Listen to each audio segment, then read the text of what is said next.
والنشر والتوزيع. هلا مرحبا من قلب طربان، ترحيب من أرقى الجزالي، بأغلى حضور وخير ضيفان، ومن شاركون أحلى الليالي، بفرحة تركي عالي الشان، سليل الكرم عذب الخصالي، سنافي يرجح كل ميزان، وله صيت بأخلاقه يلالي، عريس سروره والهنا حاينا لا السعادة بالوصالي، أبوها الكريم اللي بكل آن كانت بين أهل المعالي، أبو خالد اسمه خير برهان، على الصدق بقول وفعالي، أم خالد أمه قلبها زان، طيب فريد بكل حالي، ودرعاه وذخره خير الأخوان، رجال يشيلون الثقالي، وأعمامها الغالين فرسان، أبوهم يشمخ شموخ الجبالي، ويفخر بخواله الشجعان، وهم لا الكرم مضرب مثالي، ونهدي لتركي قيفان، ونبارك بتحقيق المنالي، وعروسها الأصيلة بدر الأزمان، وبالزين آية في الجمال،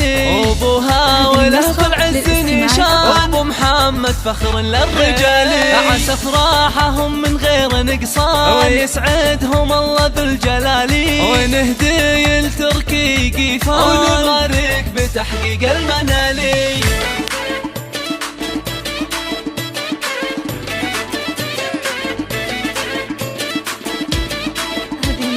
للاستماع فقط،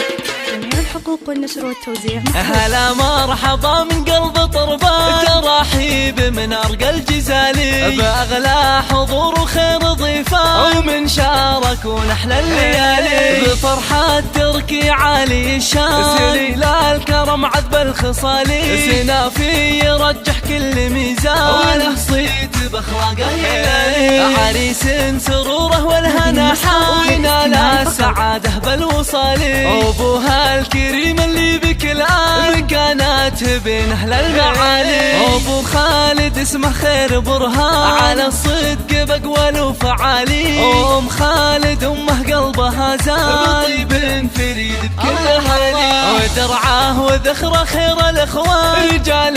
يشيلون الثقالي، وأعمامها الغالين فرسان، أبوهم يشمخ شموخ الجبالي، ويفخر بخواله الشجعان، وهم لا الكرم مضرب مثالي، ونهدي لتركي قيفان، ونبارك بتحقيق المنالي، وعروسها الأصيلة بدر الأزمان، وبالزين آية في الجمال، أبوها وله في العز نشان، أبو محمد فخر للرجال، عسى أفراحهم من غير نقصان، ويسعدهم الله ذو الجلال، ونهدي لتركي قيفان، ونبارك بتحقيق المنالي.